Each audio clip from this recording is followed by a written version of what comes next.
여러분 안녕하세요. 지난 시간에는 하나님의 아들 그리스도 그리고 생명이라는 주제를 중심으로 예수님이 갈릴리에서 행하신 두 가지 표적 사건의 의미를 살펴봤었는데요. 오늘은 믿음이라는 주제를 중심으로 7장의 초막절 강화 말씀을 나눠보려고 합니다. 어떤 책을 잘 읽는 최선의 방법은 그 책을 쓴 저자의 의도부터 파악하는 것이죠. 요한복음의 기록 목적은 예수를 하나님의 아들 그리스도로 믿어서 생명을 얻게 하는 것입니다. 그래서 요한복음의 가장 중요한 키워드는 하나님의 아들, 그리스도, 믿음, 생명입니다. 요한복음을 잘 이해하려면 이 키워드를 끝까지 놓치지 않고 기억하면서 읽어야 하는 거죠. 여러분, 예수 그는 누구인가? 라는 공방이 왜 그렇게 시종일관 요한복음의 핫 이슈일까요? 예수가 누구인지 아는 믿음이 생명과 죽음을 나누기 때문입니다. 예수님이 왜 그렇게 수많은 표적과 강화와 나는 누구누구이다 라는 자기 선언을 다 동원해서 자신이 하나님의 아들이심을 믿게 하려고 애를 쓰시는 걸까요? 믿음의 문제가 곧 생명의 문제이기 때문이죠. 그래서 믿음은 요한복음의 가장 중요한 주제 중 하나입니다. 요한복음에는 믿는다라는 동사가 98회나 나옵니다. 공관복음을 다 합친 것보다 3배가량이나 더 많아요. 그 정도로 믿음을 강조합니다. 예수님의 모든 강화의 목표는 믿게 하는 것이에요. 바로 앞에 오병이어 강화 하나만 봐도 얼마나 믿음을 강조하시는지 금방 드러나죠. 하나님께서 보내신 이를 믿는 것이 하나님의 일이니라. 나를 믿는 자는 영원히 목마르지 아니하리라. 너희는 나를 보고도 믿지 아니하는도다. 내 아버지의 뜻은 아들을 보고 믿는 자마다 영생을 얻는 것이다. 믿는 자는 영생을 가졌나니. 예수님의 관심은 늘 믿게 하는 것에 집중되어 있습니다. 그래서 요한복음을 믿음의 책이라고 하는 것이죠. 초막절 강화도 마찬가지입니다. 이 믿음이라는 모티브와 연결되어 있어요.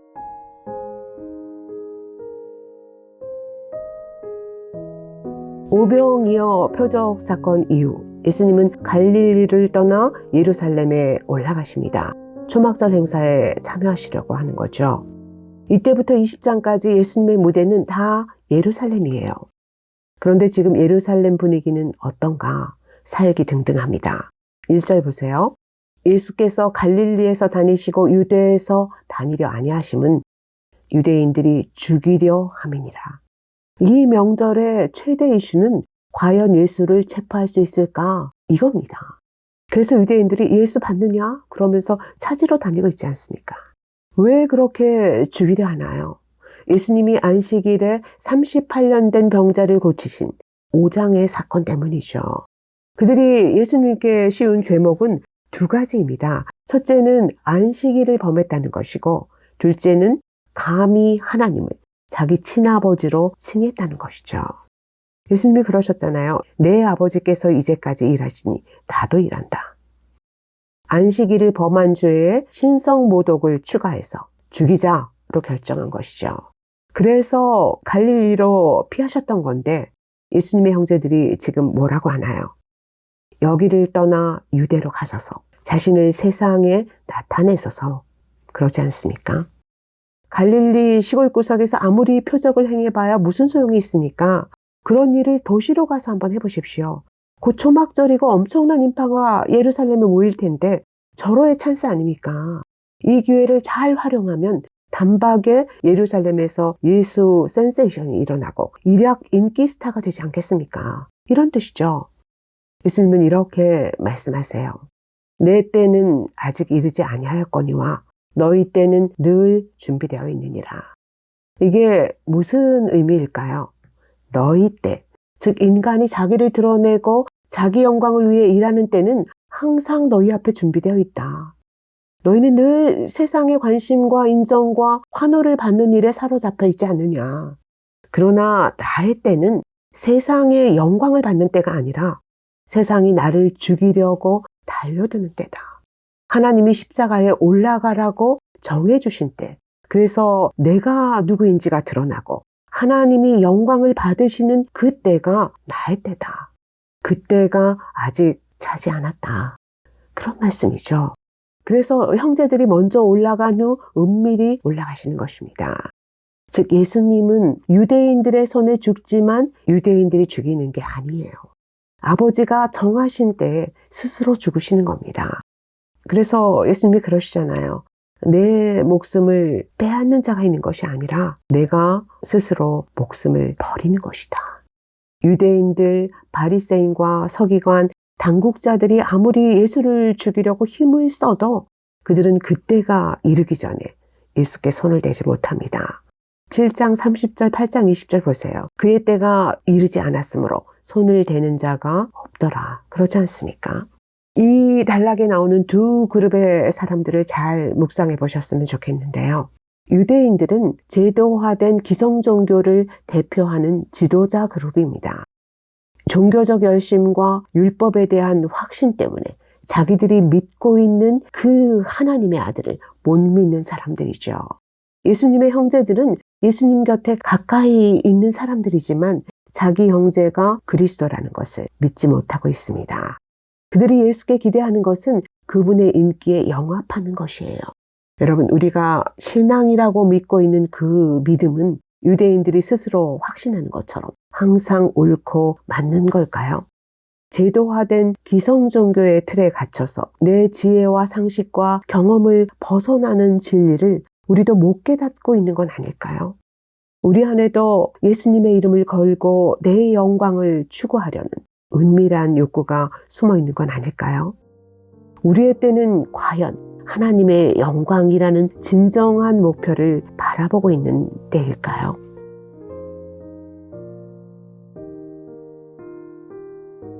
예수님은 한 주간 동안 계속되는 명절의 중간에 성전에 올라가셔서 첫 강화를 시작하십니다. 그런데 유대인들이 이 사람은 글을 배운 적이 없는데 어떻게 이런 것을 아는가? 그러면서 놀라죠. 예수님은 이렇게 말씀하십니다. 17절 보세요. 사람이 하나님의 뜻을 행하려 하면 내 가르침이 하나님께로부터 왔는지 내가 스스로 말함인지 알리라. 여러분, 사람이 하나님의 뜻을 행하려 하면 이 말씀을 잘 묵상해 보세요. 어떤 의미일까요? 이 강화의 주제는 안식일 논쟁입니다. 뒤에 이어지는 말씀이 다 안식일 논쟁이잖아요. 즉 이 말씀은 안식일 논쟁을 시작하시려고 포석을 놓는 말씀입니다. 문맥상 이런 말씀이죠. 누구든지 율법을 억지로 행하지 않고 그것을 주신 하나님의 뜻을 알고 행한다면, 즉 율법의 정신이 뭔지를 깨닫고 행하는 사람이라면 내 가르침이 하나님께로부터 온 것임을 알게 될 것이다. 그 다음 안식일 논쟁을 본격적으로 시작하시죠. 논지는 이겁니다. 너희가 그토록 열심히 지키는 모세의 율법은 살인을 금하는데 너희는 어찌 나를 죽여서 율법을 어기려 하느냐. 너희는 율법에 대한 열심으로 안식일을 범했다고 나를 죽이려 하지만 사실상 살인이 더 끔찍한 율법의 위반 아니냐라는 말씀이죠. 율법의 정신을 깨닫지 못하고 기계적으로 적용한 자들을 자가당착에 빠지게 하는 말씀입니다. 여러분, 율법의 정신은 항상 죽음이 아니라 생명입니다. 예수님은 생명을 주러 오셨는데 그들은 생명을 살린 그분을 율법으로 정죄하고 죽이려 하고 있습니다. 그것이 바로 말씀을 안다는 확신 때문에 말씀의 진정한 의미가 들어갈 자리가 없는 사람들의 비극이죠. 그래서 공관복음에서 예수님께 가장 혹독한 책망을 받는 사람들은 하나님의 뜻을 깨닫지 못한 성경 지식으로 선생 노릇만 하는 당대의 성경 박사들, 바로 바리새인과 서기관들입니다. 독사의 자식들아, 화 있을진저. 그렇지 않습니까? 우리는 이 책망에서 자유로울까요? 내가 안다고 믿는 그 지식이 성경의 정보를 아는 지식인지 하나님의 뜻을 아는 지식인지, 누군가를 살리는 지식인지 정죄하고 죽이는 지식인지 묵상해 보시길 바랍니다.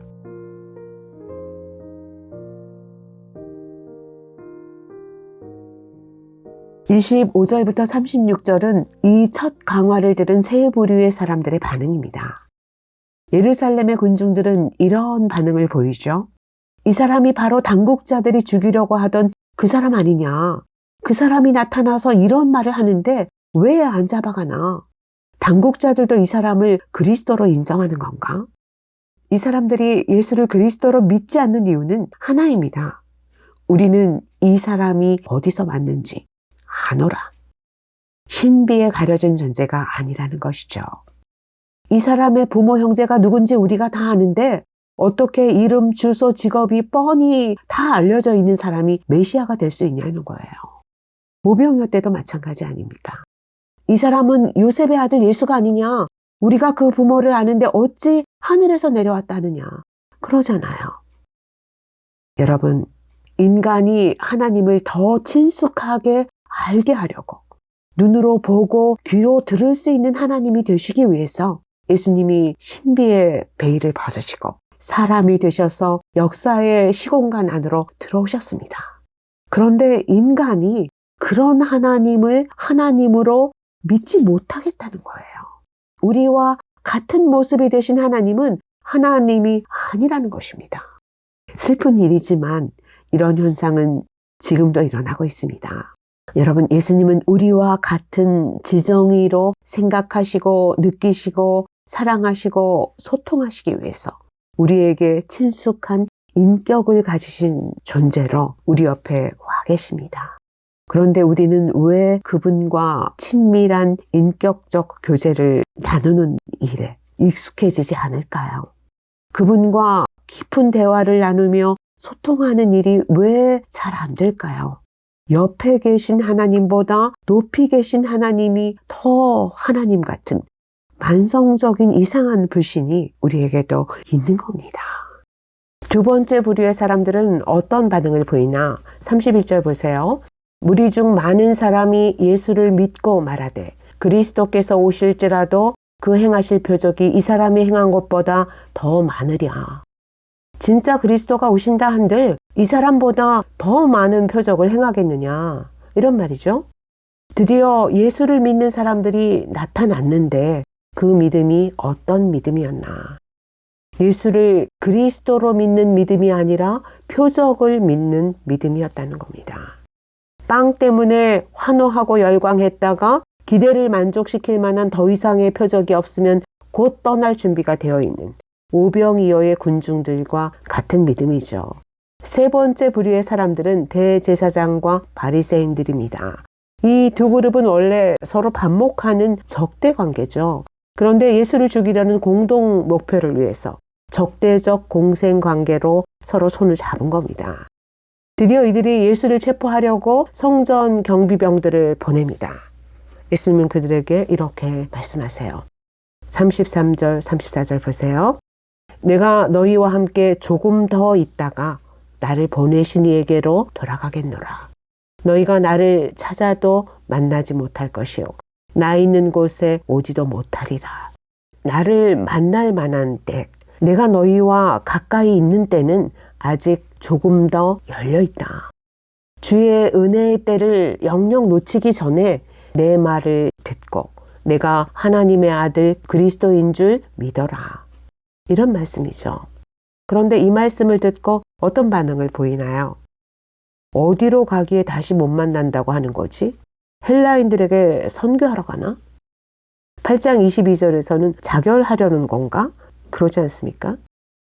여러분, 이런 사람들을 끝까지 포기하지 않으시고 한 영혼이라도 더 믿게 해서 생명을 주시려고 이 땅을 떠나는 마지막 순간까지 자기를 증언하시고 또 증언하시는 것입니다.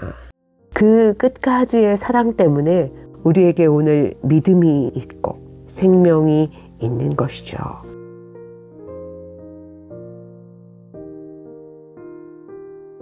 (37절부터) (52절은) 예수님의 두 번째 초막절 강화입니다. 이 두 번째 강화를 베푸신 날을 명절 끝날, 곧 큰 날이라고 하죠. 이 날은 어떤 날일까요? 초막절 행사의 마지막 끝날이자 가장 중요한 날이라는 뜻인데요. 초막절의 가장 중요한 행사는 제사장들이 앞장서고 성전에 올라온 유대인들이 뒤를 따르면서 실로암 연못에서 물을 길어다가 성전의 제단에 붓는 물의 행사였습니다. 출애굽 광야길에서 물을 공급하신 하나님께 감사하면서 추수 때 풍족한 비를 내려주시길 간구하는 예식이죠. 이 물의 예식을 초막절이 시작되는 첫날부터 여섯째 날까지 하루에 한 번씩 행하다가 일곱째 날에 7번 연속적으로 반복한 겁니다. 명절 끝날, 곧 큰 날은 이 7일 동안의 물의 예식이 끝난 다음 날입니다. 안식일처럼 모든 노동을 그치고 온 회중이 성회로 모여서 절기를 마무리하는 가장 중요한 날이죠. 그 큰 날에 예수님이 성전에 모인 회중들을 향해서 물의 예식을 배경으로 드라마틱하게 생수의 강 설교를 하시는 겁니다. 37절부터 38절 보세요. 누구든지 목마르거든 내게로 와서 마시라. 나를 믿는 자는 성경의 이름과 같이 그 배에서 생수의 강이 흘러나오리라. 나를 믿는 자에게 성령을 부어주시겠다는 놀라운 약속이죠. 영혼의 목마름을 가진 자마다 흘러넘치게 마실 수 있는 생수의 강. 내가 영광을 받은 후에 아버지께 받아서 보낼 성령의 새로운 시대가 곧 열린다는 겁니다. 그 성령이 누구시고 어떤 일을 하실지 제자들에게만 자세히 설명해 주시는 곳이 14장부터 16장이죠. 이 설교를 들은 군중들은 선지자다, 그리스도다, 그리스도가 아니다 라고 각각 다른 반응을 보입니다. 그런데 당국자들이 예수를 체포하라고 보냈던 그 성전 수비대는 빈손으로 돌아와서 뭐라고 하나요? 여태까지 어디서도 이런 설교를 들은 적이 없습니다. 그러지 않습니까? 가장 절망적인 그룹은 여전히 당국자들입니다. 그들은 믿는 자들을 율법을 알지 못하는 무리로 멸시하면서 저주하고 있어요. 그런데 아이러니한 것은요. 율법을 알지 못하는 무리는 최소한 예수가 누구인지 알고 싶어서 마음의 문을 열고 있는데 율법의 수호자인 그들은 점점 믿음에서 멀어지고 흘러넘치게 될 생명의 물 대신 영광의 주를 죽이는 자리에 가까워지고 있다는 것이죠. 우리는 눈에 보이는 세상의 것들을 보고 듣고 즐기고 경험하면서 살아갑니다. 그래서 보이는 세계의 실제를 지나치게 확신하는 경향이 있어요. 그러나 우리의 믿음의 대상은 보이지 않는 실제입니다. 예수 그리스도는 눈에 보이지 않는 가장 위대한 실제이십니다. 그분은 하나님께서 보내시는 일을 믿는 것이 내 아버지의 일이라고 말씀하셨어요. 보지 않고도 믿는 자가 복되다고 하셨습니다.